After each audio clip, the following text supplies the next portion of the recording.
Questo programma è offerto da Confindifesa FVG.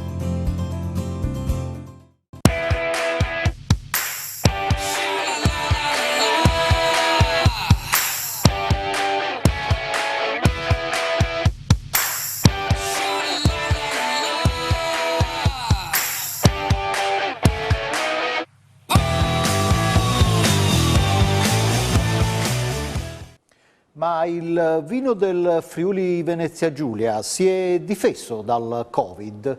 E come si è difeso dal Covid? Qual è stato l'impatto della pandemia sui vigneti, sulle cantine della nostra regione? Soprattutto da dove ripartire? Come ripartire? Benvenuti a Economai FVG, la trasmissione di approfondimento di Telefriuli dedicata ai temi dell'economia, dedicata alle famiglie, alle imprese, perché vogliamo parlare della mia, della nostra economia.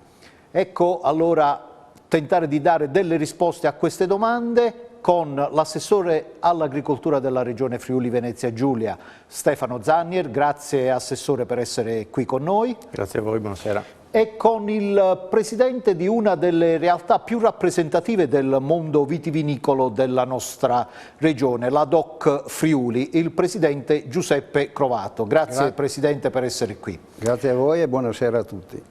Assessore, però prima di entrare nel vivo della nostra trasmissione, prima di tentare di dare qualche risposta a qualcuna di queste domande, veniamo all'attualità. Per la prima volta abbiamo un ministro dell'agricoltura, espressione di questa regione.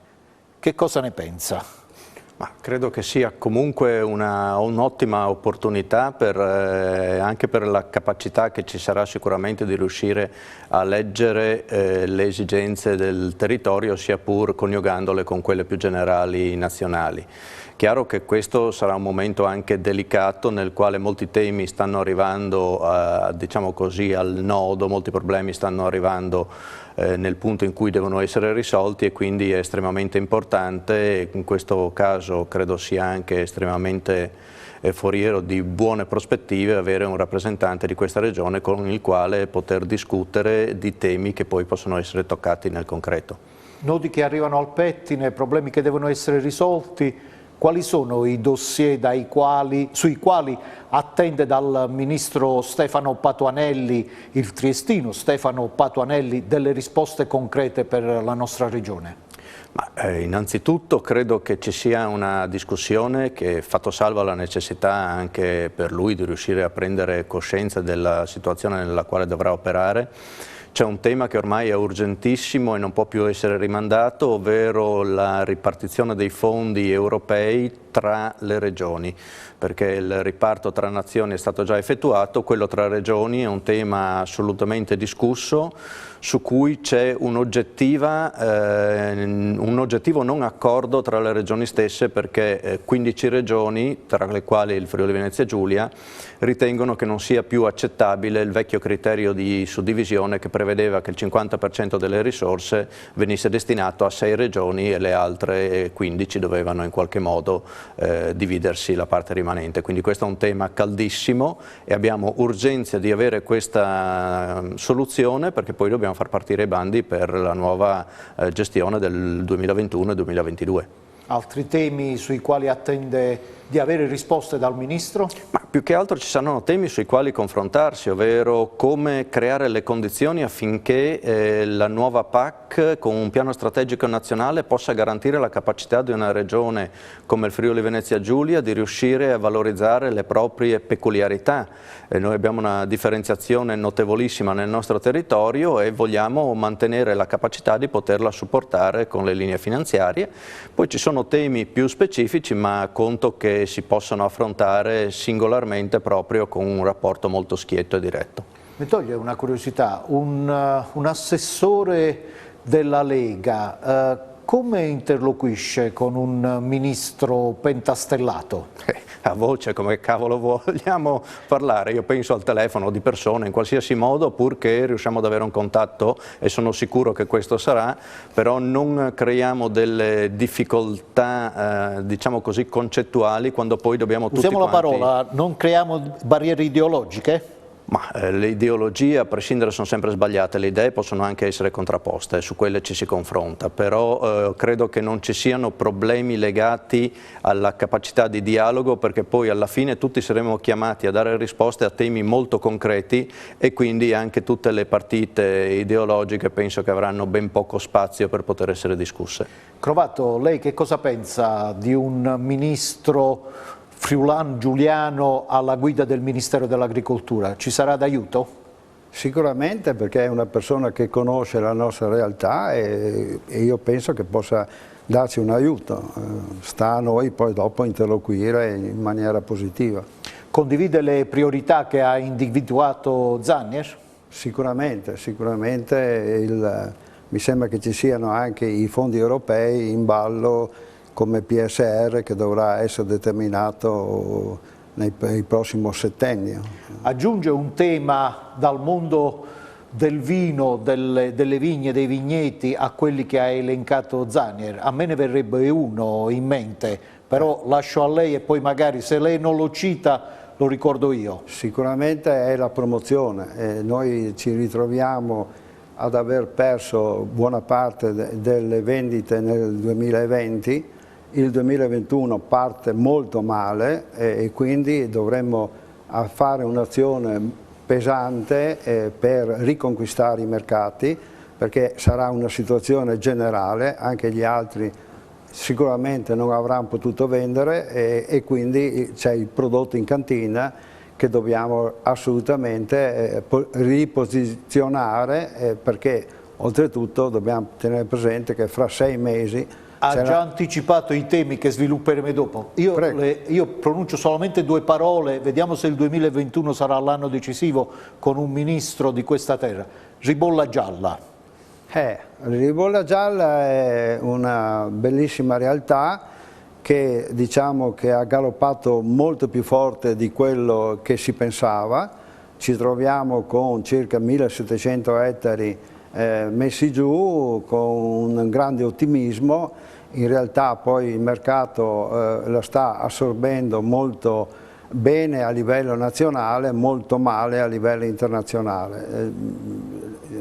Purtroppo è un bellissimo vitigno, però non è conosciuto e noi come Friuli dobbiamo rivolgerci all'estero per avere una collocazione del nostro prodotto e una valorizzazione del nostro prodotto. Assessore. Quindi bisogna fare un'azione di conoscenza presso i mercati esteri.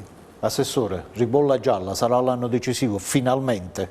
Ma allora, un passaggio è stato fatto da parte nostra chiedendo una modifica rispetto al nome e quindi rendendo ribolla gialla il nome non più principale ma come sinonimo. L'altra parte deve essere fatta dal Ministero, perché ricordo a me stesso che nel 2016 c'era stato un impegno da parte del Ministero dell'Agricoltura proprio di riservare l'utilizzo del nome ribolla gialla solamente alla zona del territorio del Friuli Venezia Giulia, all'interno poi di discussioni che quella volta vertevano su altre forme di tutela di altri vitigni, e io credo che questo debba essere rispettato, perché non può bastare la proposta modifica sul decreto etichettature che è stata fatta, che ci darà un orizzonte di alcuni anni di tranquillità, sì, ma non è quello che era stato concordato, quindi questo sarà uno dei temi che porremo sul tavolo al Ministro, chiedendogli che ci sia un rispetto di accordi non fatti da noi ma assunti proprio dal Ministero stesso quella volta. Patonelli sarà un suo alleato, un alleato in questa battaglia per la tutela della ribolla gialla? Che pensa? Io sono convinto che ci siano tutti gli spazi per esserlo, anche perché non si lede il diritto di nessuno nell'utilizzare il vitigno, cosa diversa è il nome, e altri casi in Italia ci sono, per cui chiediamo solamente di avere questa forma, ripeto, sulla quale c'era stato un impegno già assunto ancora prima di questa amministrazione, e quindi penso sia legittimo che si possa chiederne il rispetto. Ci fermiamo per pochi istanti, nella seconda parte entreremo nel vivo delle nostre analisi, non cambiate canale, restate con noi, con l'assessore Zanner e il presidente Crovato per capire come il vino del Friuli Venezia Giulia si è difeso dal Covid-19.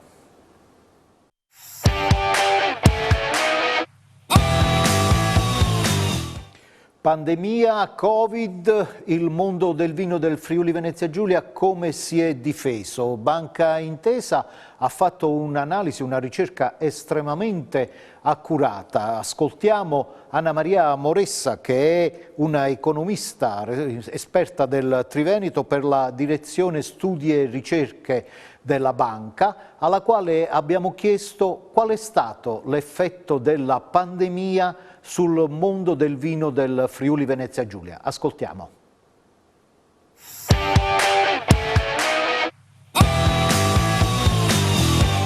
L'impatto è stato ovviamente forte, come per tutta l'economia, e ha messo in luce i limiti strutturali e dimensionali del sistema vitivinicolo. Soprattutto ha messo in luce le fragilità dovute alle piccole imprese che erano concentrate su canali di vendita precisi come l'Oreca o direttamente la vendita in cantina.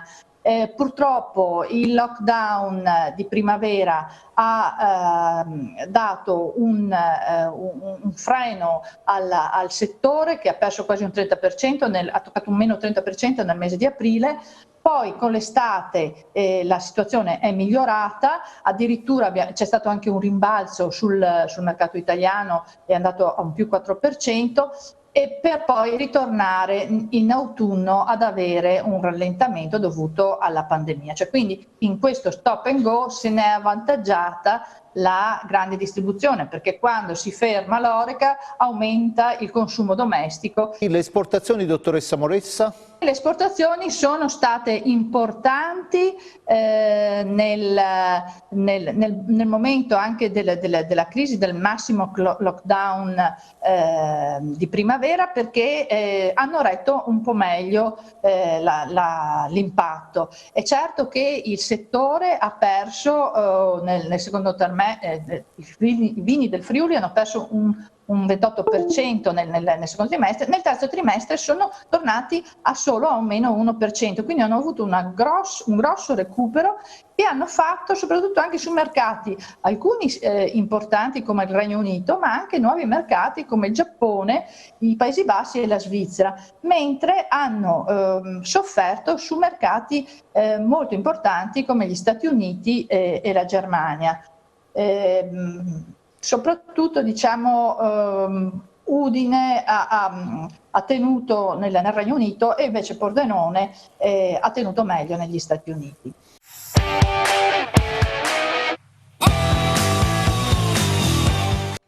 Crovato, condivide l'analisi della dottoressa Moressa? Sì, senz'altro, è corretto.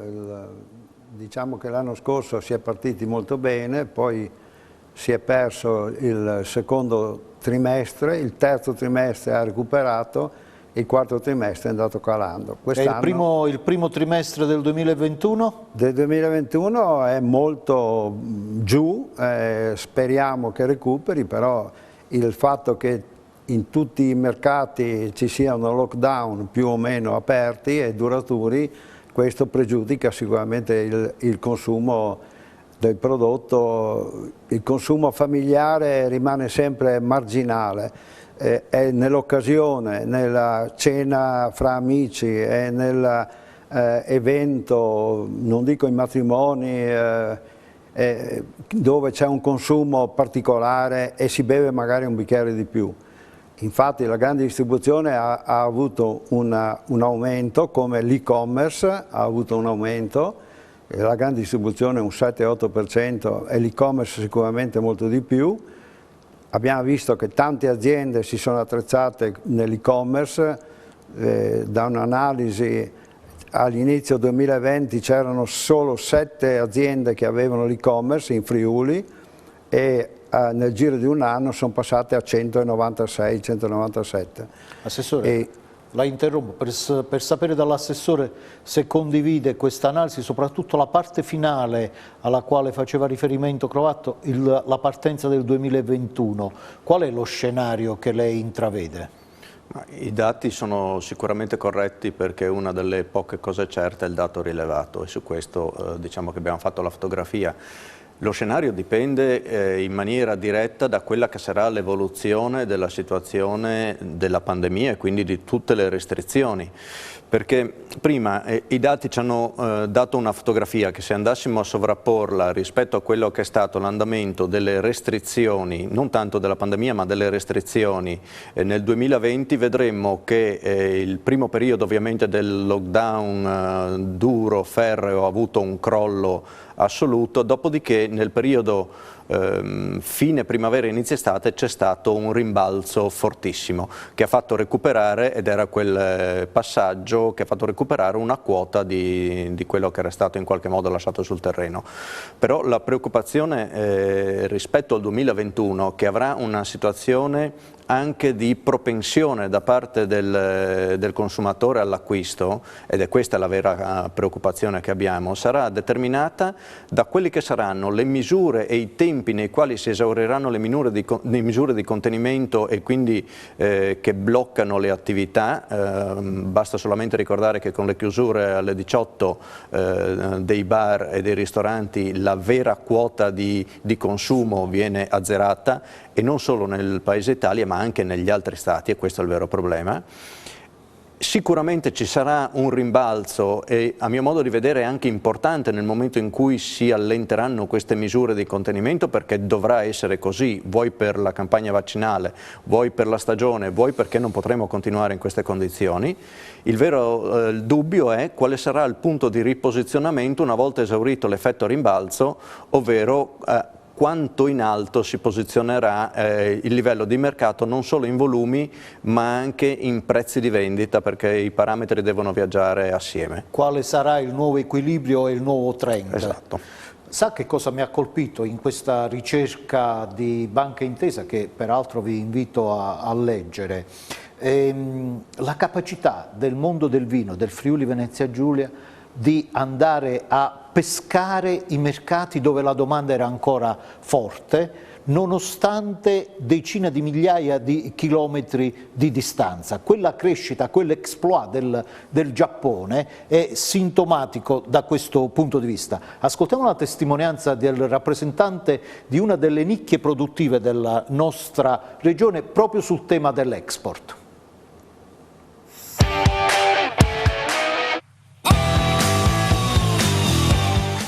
L'emergenza Covid chiaramente sta colpendo in maniera importante anche i produttori della nostra associazione. Questo protrarsi di questa situazione si sta facendo sentire anche all'estero, soprattutto perché fin quando non ci sarà un'apertura del canale della ristorazione, anche i vini della nostra associazione ne risentiranno in maniera importante. Rispetto all'anno scorso anche i primi 3 mesi dell'anno che sono stati comunque positivi, quest'anno stanno mancando un po' dappertutto e quindi questo si farà sentire. Speriamo una prossima riapertura chiaramente legata all'evolversi delle altre situazioni, vaccini e quant'altro.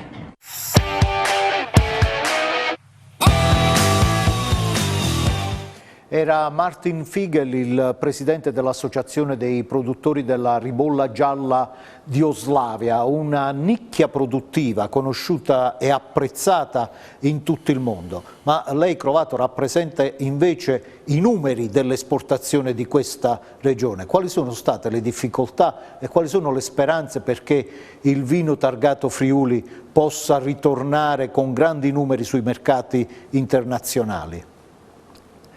Può ritornare solo con il passato, quando questa pandemia passerà e quando la gente potrà frequentare i ristoranti. Chiaramente l'assessore giustamente diceva il consumo si fa la sera, a mezzogiorno ormai nessuno più beve vino, quindi solo quando ci sarà la possibilità di avere delle cene con amici e conviviali, ci sarà anche il consumo di vino. Cosa dobbiamo fare? Dobbiamo fare quello che abbiamo sempre fatto e magari con maggiore energia, essere presenti sui mercati esteri, fare la promozione, frequentare i clienti, le fiere. Sappiamo che quest'anno ormai le 2 fiere principali, ProWein e Vinitaly, sono saltate in pratica. Adesso il Vinitaly deve ancora decidere, però sicuramente salterà, e tutto si spera nel 2022. Però io confido, come diceva l'assessore, che alla ripresa ci sarà un grande entusiasmo e quindi anche un ritorno alle vecchie abitudini velocemente. Poi dopo, se saranno mantenute, lo vedremo. Assessore, Crovato ha dato delle indicazioni precise di che cosa fare per riconquistare i mercati internazionali. Quali sono le azioni che la Regione sta predisponendo per sostenere, affiancare il mondo della produzione in questa sfida che comincerà, se non è già cominciata, sul globo terracqueo? Ma vede, lei ha usato un termine corretto, affiancherà. Perché credo non sia assolutamente corretto che la Regione faccia attività di promozione rispetto a quelle che sono invece le attività tipiche dei produttori. Affiancherà con un impegno, e adesso si sono anche delineate le condizioni per cui ci possono essere degli interlocutori univoci, perché una delle grosse difficoltà per un'amministrazione regionale è trovarsi in una regione piccola come il Friuli Venezia Giulia un numero di denominazioni e di consorzi veramente importante. Se dovessimo frazionare le risorse faremmo un cattivo servizio anche dal punto di vista pubblico. Sarebbe meglio invece, e credo ci siano ora le condizioni finalmente di vederlo, soggetti unici che poi gestiscano al loro interno tutta la parte della promozione. Chiaro che un conto è la promozione sui mercati interni, un conto è su quella dei mercati esteri, dove vengono in aiuto anche le formule europee, perché su questo possiamo sfruttare proprio dei canali di finanziamento europei, e qui torna in gran forza il tema della suddivisione delle risorse e della possibilità di aprire i nuovi bandi. Però faccio un ulteriore ragionamento. La promozione è una messa in vetrina di quelle che sono le proprie capacità e quindi il presentare il proprio prodotto. Io credo che il messaggio promozionale però diventa sempre più forte quanto più riesce a essere incisivo e strutturato rispetto a una pluralità di condizioni che possono essere offerte da una regione piccola come questa. Io non credo che l'avere molte caratteristiche peculiari tutelate ad esempio dal sistema consortile e delle denominazioni sia un problema. È un vantaggio nel momento in cui riusciamo a mettere tutto quanto assieme per essere più forti e avere messaggi più incisivi e più profondi sul mercato, specialmente quello molto distante anche dal punto di vista geografico, che francamente fa fatica a capire dov'è il Friuli Venezia Giulia, non riesce assolutamente a distinguere dove sono posizionate le singole realtà territoriali che andiamo a tutelare. Un messaggio unico però che possa far capire che in Regione Friuli Venezia Giulia si possono trovare prodotti sempre di estrema e elevata qualità, però posizionati su più fasce di mercato e con la possibilità di raccontare parti diverse di un territorio. Questo è un messaggio vincente. Marciare da soli e colpire uniti, mi sembra possa essere la sintesi. Che pensa Crovato? Diciamo che questa è una nostra caratteristica, quella di avere tanti piccoli produttori che lavorano molto bene, quindi da un punto di vista diciamo domestico, nel senso del turismo enogastronomico, è un vantaggio. Invece quando si va sul mercato internazionale, sicuramente su mercati esteri lontani, certamente che se non si ha una certa massa, una certa uniformità del prodotto, diventa un problema. Ecco perché diciamo nella nostra realtà dobbiamo assecondare sia il piccolo ma anche il grande. Perché hanno due target di mercato anche diversi. Vedremo poi nella parte finale di questa ricerca di Banca Intesa come il tema della massa sul mercato è determinante. Io credo, Assessore, non vuole essere una provocazione, che in questo scenario che lei ha delineato, in questa strategia di azione che lei ha delineato, la responsabilità della sintesi dell'istituzione pubblica sia altissima? Ma io continuo a dire una cosa diversa. La responsabilità della sintesi, nel momento in cui viene delegata all'amministrazione pubblica, si toglie la responsabilità al sistema produttivo. Il sistema produttivo deve fare le proprie proposte. L'amministrazione pubblica, nel momento in cui le sostiene, può a quel punto entrare in campo e dare le proprie indicazioni rispetto all'utilizzo delle risorse pubbliche. Io non mi dimentico e non voglio dimenticarmi che abbiamo dei sistemi produttivi che riescono a fare delle operazioni promozionali importantissime, ma hanno delle autoregolamentazioni interne assolutamente ferree, e queste trovano risultati importanti.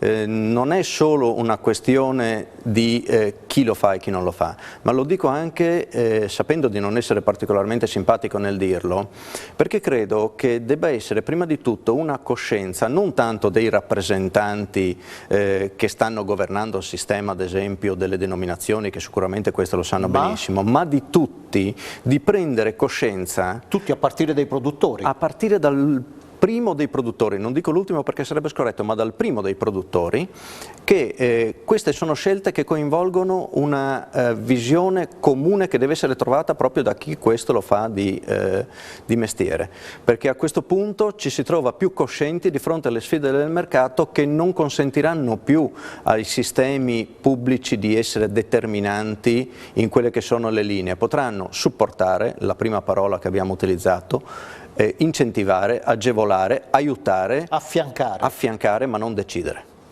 Ci fermiamo ancora per pochi secondi su questa analisi sicuramente non scontata dell'assessore Zannier e ritorneremo cercando di capire che cosa ha causato, che impatto ha avuto la pandemia nelle aziende vitivinicole del Friuli Venezia Giulia.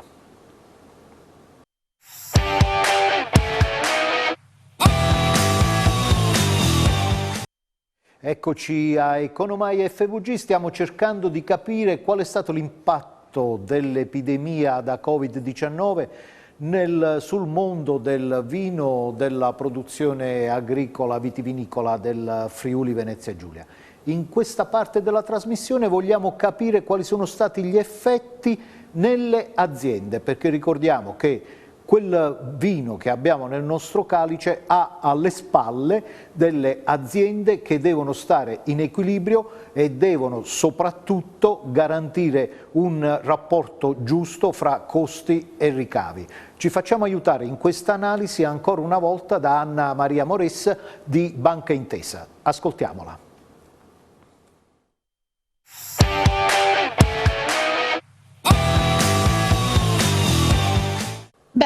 Ovviamente queste restrizioni, le spese per adeguare le strutture interne e di lavoro delle aziende ha implicato dei costi. Da un punto di vista di liquidità, se noi andiamo a vedere come queste aziende si presentavano prima di questa grossa crisi del 2020, cioè come erano i bilanci del 2019, vediamo che in effetti le aziende avevano, secondo il campione che noi abbiamo osservato, una liquidità che pur essendo inferiore a quella del manifatturiero era del 3,1% sull'attivo ed era doppia rispetto a quella che avevano nel 2008. La stessa cosa si può dire anche sulla capitalizzazione, una capitalizzazione che tra il 2008 e il 2019 è passata dal 24% al 30%. Questo per dire che cosa? Che rispetto alla crisi del 2008 le aziende vitivinicole sono più solide, hanno più strumenti per affrontare anche questi periodi di rallentamento delle vendite. Non hanno agevolato in questo senso i prezzi, l'andamento dei prezzi alla produzione. In realtà per i vini del Friuli, le DOCG Diciamo che dopo la caduta estiva c'è stata una ripresa dei prezzi nella fase autunnale e una certa stabilità che si mantiene, anche se gennaio 2021 su gennaio 2020 siamo ancora sotto i prezzi di produzione che avevamo del circa 4%, quindi anche questo è un aspetto che incide sul conto economico delle aziende.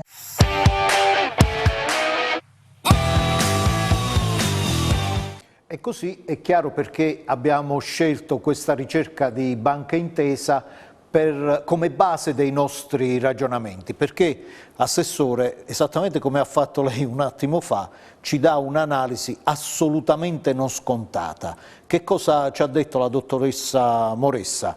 Che le cantine, le aziende vitivinicole del Friuli Venezia Giulia per liquidità e per capitalizzazione sono arrivate al momento della pandemia in una condizione di solidità assolutamente non trascurabile. Oggi qual è la situazione? Posso aggiungere un passaggio? Nella realtà l'analisi ci ha detto come prima cosa un passaggio che tutti credono scontato.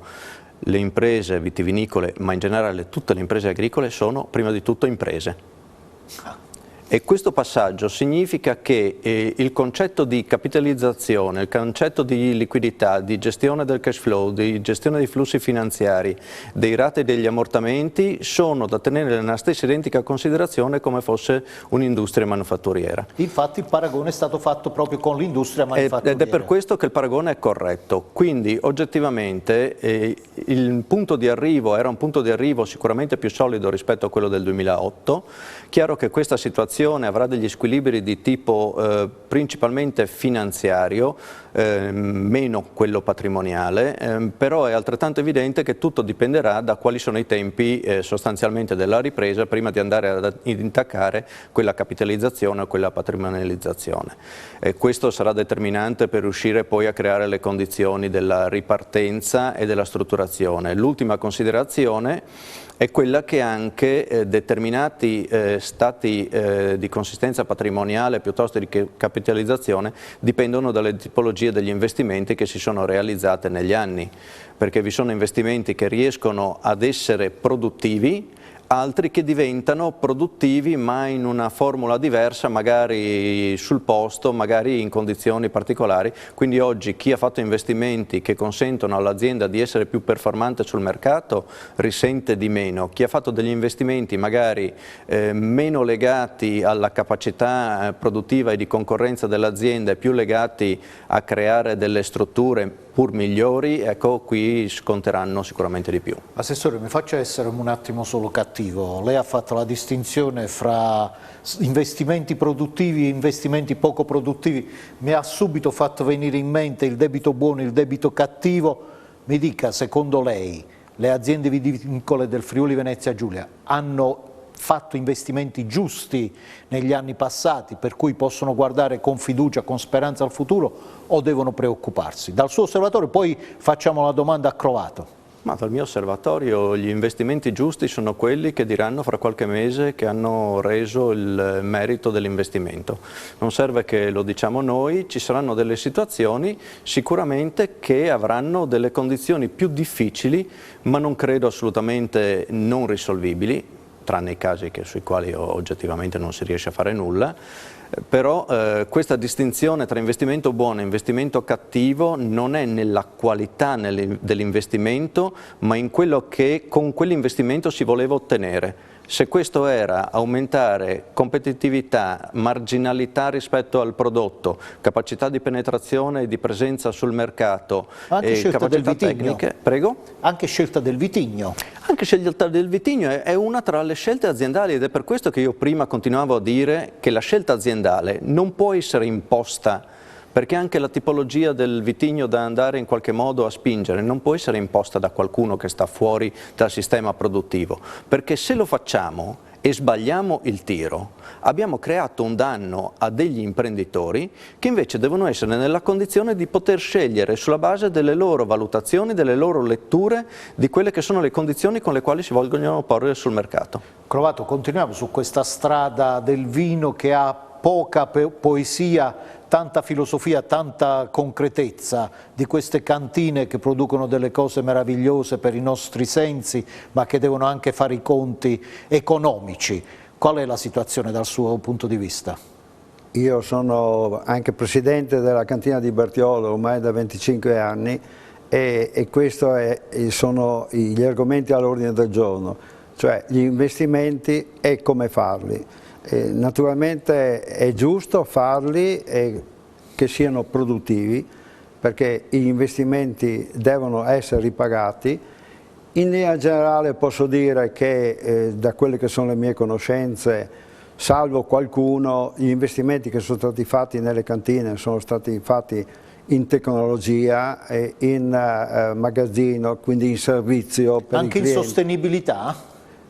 Anche certamente, per esempio moltissimi oggi hanno pannelli fotovoltaici, hanno rivisto i loro consumi, l'efficienza energetica e quando si acquista una macchina si è molto oculati nel vedere che sia a basso consumo. E la chimica nei vigneti? Lì c'è una sensibilizzazione a priori, quella là, nei riguardi dei trattamenti nei vigneti. I nostri produttori sono molto sensibilizzati e facciamo dei controlli serrati proprio sul prodotto anche a livelli molto bassi, quindi se ne guardano bene di andare fuori da quelli che sono i limiti che sono tollerati. La interrompo per sentire l'opinione dell'assessore su questo punto, che è cruciale. Ma guardi, io su questo voglio essere estremamente chiaro. Uno dei temi sui quali i nostri imprenditori del mondo vitivinicolo sono veramente attenti è proprio quello legato alla sostenibilità nell'utilizzo dei prodotti di sintesi, diciamo, se mettiamo questo termine. Per due motivi sostanzialmente, perché da un lato c'è sì il necessario rispetto delle regole, però c'è anche la consapevolezza che c'è la necessità di un intervento in riduzione, in uso attento e intelligente e veramente equilibrato. Di precisione, equilibrato. Dall'altro lato credo non sfugga a nessuno che nessun imprenditore è felice di utilizzare prodotti in eccesso quando potrebbe con una tecnica più attenta riuscire ad usarli nel modo migliore, perché sono dei costi, e quindi su questo i nostri imprenditori, bisogna dire la verità, che hanno investito, stanno investendo non solo in tecnologia e in digitalizzazione, in attività intelligenti, ma anche in attività tecniche in vigneto per riuscire ad affrontare nella maniera più corretta possibile questa materia. Cambiamo completamente pagina, torniamo rapidissimamente ad Anna Maria Moressa, perché nella parte finale del suo intervento ci ha dato una notizia freschissima. Il prezzo dei vini del Friuli Venezia Giulia sui mercati sono del 4% più bassi rispetto a gennaio 2021, sono stati del 4% più bassi rispetto a gennaio 2020. Crovatto, è motivo di grande preoccupazione questo? No, io credo che questo sia frutto anche dalla combinazione del pacchetto, cioè oggi prevale molto di più quello venduto nella grande distribuzione e nella fascia di primo prezzo piuttosto che non nel canale Horeca. Se il canale Horeca è fermo, chiaramente l'unico sbocco è quello della grande distribuzione. Però io credo che una volta che il mercato del canale Horeca si riapre, le cose si rimetteranno in moto e i prezzi anche andranno a salire. Assessore, condivide? Ma assolutamente sì. Poi c'è un altro ragionamento più ampio da fare, ovvero anche altre tipologie di vini in Italia assolutamente rinomati e conosciuti in tutto il mondo hanno subito delle pesanti contrazioni rispetto proprio ai prezzi più ancora che ai volumi. Questa è una condizione per la quale determinate tipologie di vini non sono il vino del consumo quotidiano, ma sono il vino dell'occasione particolare piuttosto che dell'incontro, della cena, e questi scontano il fatto che oggi, a fronte di una riduzione così importante della domanda, in qualche modo una riduzione del prezzo c'è.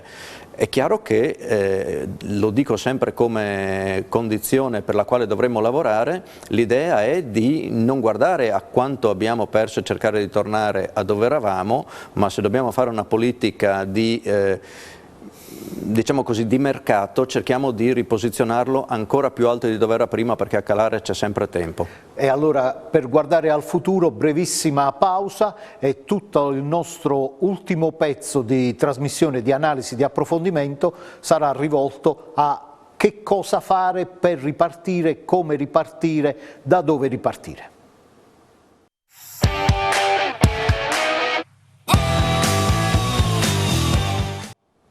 Da dove ripartire, da dove deve ripartire il vino del Friuli Venezia Giulia? È la domanda che abbiamo posto ad Anna Maria Moressa, economista del Triveneto per la direzione studi e ricerche di Banca Intesa, e a Moressa abbiamo chiesto la sua ricetta per la ripartenza. Ascoltiamola.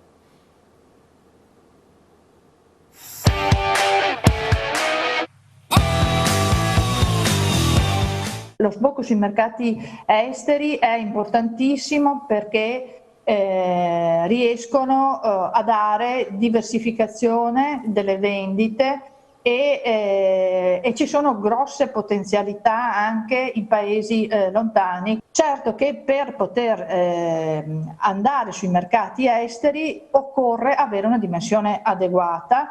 E purtroppo questo è il nostro limite, lo dicevamo all'inizio, abbiamo delle aziende che sono troppo frammentate, le piccole aziende da sole non riusciranno mai ad andare così lontano, quindi è importante fare il sistema.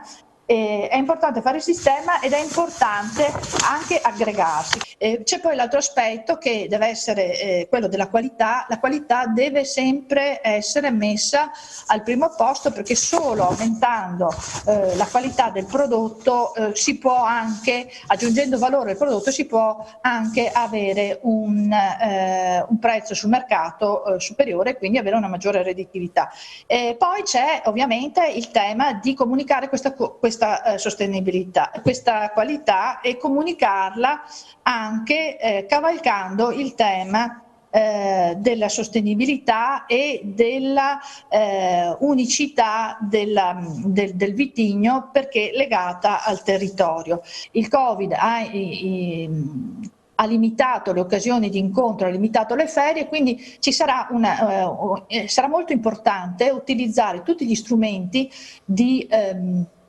dell'e-commerce, ma non solo dell'e-commerce, anche proprio i social di comunicazione, per incentivare un'immagine del vino anche friulano, legato al territorio, legato a un'esperienza anche che può essere arricchita con varie formule anche di assaggio anche a distanza. Quindi qui abbiamo delle aziende molto reattive che si sono già attivate in tal senso anche sul territorio, e quindi diciamo che nell'ottica del 2021, anche con una pandemia che comunque continua un po' a preoccupare, ci sono buone possibilità per ritornare a livelli accettabili anche di vendite e di redditività.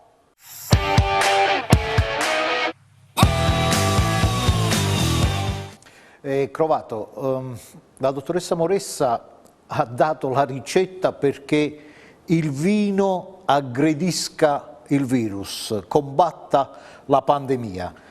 Provo a sintetizzarle questo decalogo, che poi in realtà ha 8, non 10 punti.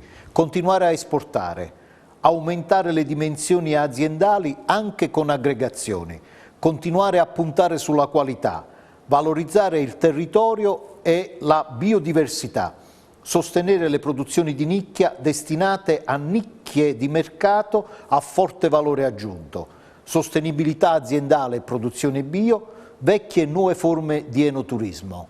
Aggiungerebbe qualcosa? Quale di queste ricette, di queste misure, secondo lei, non sono applicabili, o quali sono più facilmente applicabili in Friuli?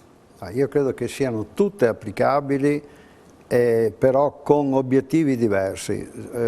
Cioè, chiaramente il valorizzare il territorio e la piccola azienda è molto valido in un ambiente, diciamo, italiano e austriaco, Germania, cioè paesi a noi vicini e che facilmente ci raggiungono.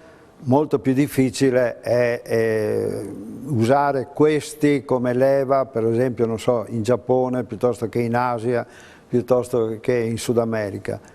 Quindi sono tutte delle armi che noi dobbiamo usare, non trascurando quell'arma principale che è la qualità. Noi possiamo distinguerci dagli altri, in particolare naturalmente nelle 3 Venezie, dal prodotto come qualità. E dobbiamo portare avanti questa bandiera sempre alzando il livello.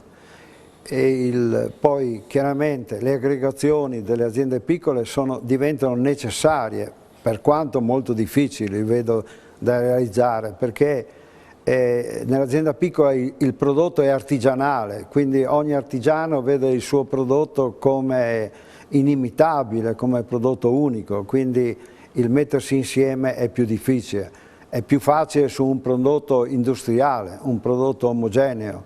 Nel campo del vino questo è realmente più difficile. Assessore, dice Crovatto, sì, tutte misure valide, validissime, da declinare a seconda delle aziende, a seconda degli obiettivi, ma il denominatore è la qualità, qualità, qualità. Sì, qualità sulla quale però dobbiamo ricordarci che non siamo assolutamente secondi a nessuno. Forse è il riuscire a far percepire qual è il nostro livello di qualità e specialmente, ci terrei a sottolinearlo, di garanzia del fatto che il sistema dei controlli nella nostra regione lo garantisce e garantisce che questa qualità venga mantenuta.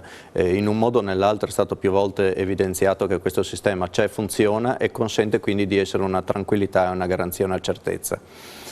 Però, Presidente, prima ha fatto un passaggio centrale, ha distinto i mercati a seconda di quella che è la loro prossimità e quindi di quella che è la loro capacità di essere poi presenti anche in maniera diretta sul nostro territorio rispetto a quello che nello studio aveva richiamato prima, ovvero il turismo enogastronomico ed altro. Ma il mercato non è tutto questo, perché chi pensa al mercato come un qualcosa di unico sbaglia nella maniera più clamorosa, perché nella realtà il mercato, oltre che essere diviso in settori e in segmenti, è anche diviso a seconda dei territori, di quelle che sono le propensioni all'acquisto di determinate aree del mondo rispetto ad altre, e quindi tararsi non è facile. Io però una cosa la metto come al solito in chiaro perché è necessario discuterne. È evidente che è difficile mettersi d'accordo. Diciamo che in Friuli Venezia Giulia non brilliamo per capacità di lavorare in maniera... lavorare in squadra? No, non siamo bravissimi nel fare le cose, molto meno nel raccontarle e nel venderle, però alcuni mercati richiedono, oltre che una preparazione del mercato prima ancora di arrivare dal punto di vista della comunicazione, anche la presentazione non più di una singola azienda, ma di più aziende, magari rappresentando settori di mercato diversi, perché l'interlocutore potrebbe essere un distributore, come un acquirente, diciamo così, comunque del commercio, ma che ha necessità di avere un portfolio di proposte per poi potersi presentare su quel mercato. Quindi troviamo spazio a tutti. C'è una cosa che mi piace in quello che ha detto, perché Crovatto ha parlato di qualità, qualità, qualità, lei ha detto non basta la qualità deve essere percepita e garantita. Questo soprattutto quando si va sull'e-commerce, sulla vendita digitale. Ascoltiamo ancora Martin Figel con l'esperienza dell'Associazione dei produttori della ribolla gialla di Oslavia.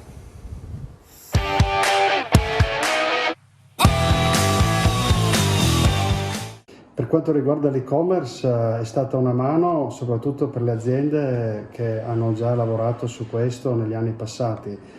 È sicuramente un aspetto che dovrà essere sviluppato in futuro, soprattutto anche per dei prodotti importanti e di valore dove il prezzo conta e quindi il servizio che in più che può dare l'azienda verrà apprezzato dai consumatori anche in futuro. È auspicabile che ad esempio le prossime risorse future che verranno stanziate per vari investimenti aziendali comprendano anche lo sviluppo nelle aziende di questo settore.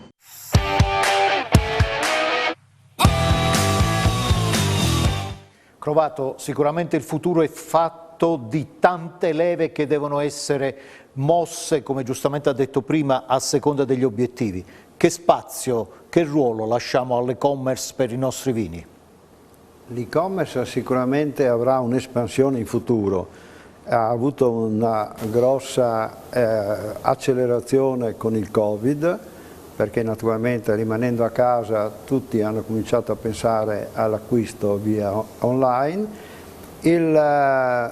Dalla nostra esperienza anche abbiamo visto che come siamo ritornati diciamo, nella normalità si è perso molto di nuovo, poi adesso si è riacquistato.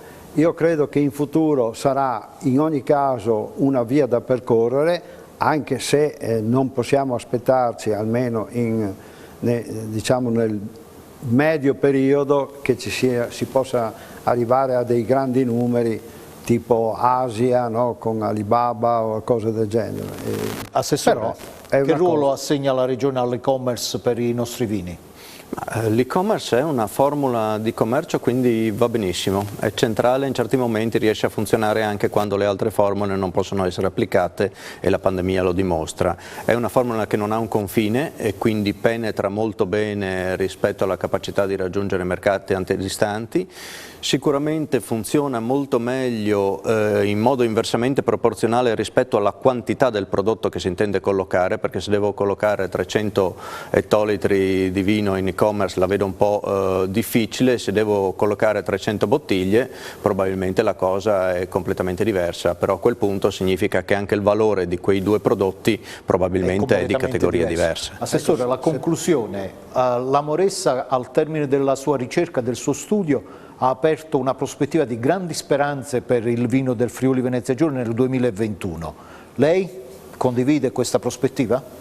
Ma ci mancherebbe altro, noi abbiamo delle grandissime prospettive e raggiungeremo dei grandi obiettivi, perché se partiamo già con il presupposto del problema, della difficoltà, del fatto che chissà cosa succede, credo che sia il modo peggiore di affrontare un momento di crisi che c'era e che c'è, ma dalla quale comunque sappiamo che dobbiamo assolutamente uscirne, per cui lo spirito propositivo, positivo, anche se realista, è quello migliore perché mette nelle condizioni di essere pronti a scattare appena tutto si libera.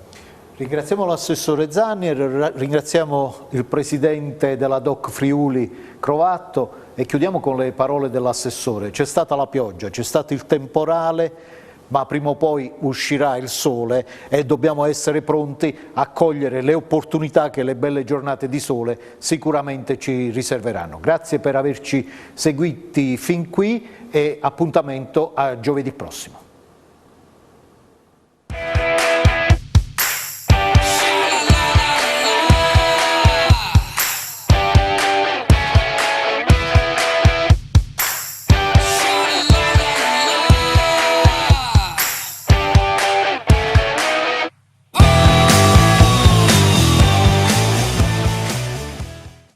Questo programma è stato offerto da Condifesa FVG.